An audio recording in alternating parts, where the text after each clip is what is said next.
Kaya, kung sino pong gusto bumili nito, ng mga piso po, mga sinang-unang pera, kaya pakipunta na lang po dito sa Taguig. Meron po akong 10 piso na ganito. Ito. Na ganito. Piso. Ito po, 10 piso. Na ganito. May kabayo po. So, ito po, 500.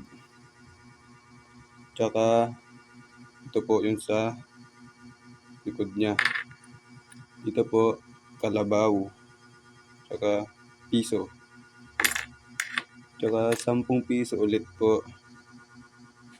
10 piso ulit. Tsaka, ito po yung sa likod. 150 na sa likod niya. Ito po, gold. Piso gold na 50 pesos po. Ito po yung sa likod niya, mansion. Ito po yung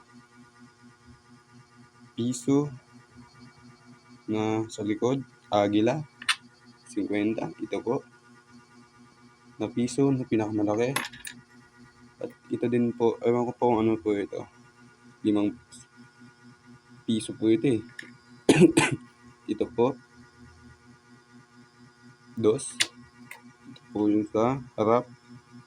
Tsaka 2 ulit. Ito po, agila ulit. Tsaka ito po, ano po ito? Inchik. Ito po.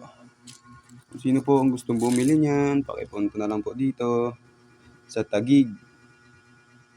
Ako po si Jik Ispartina. Dito mo lang po yan makikita kay Lebert sa Regala Canteen.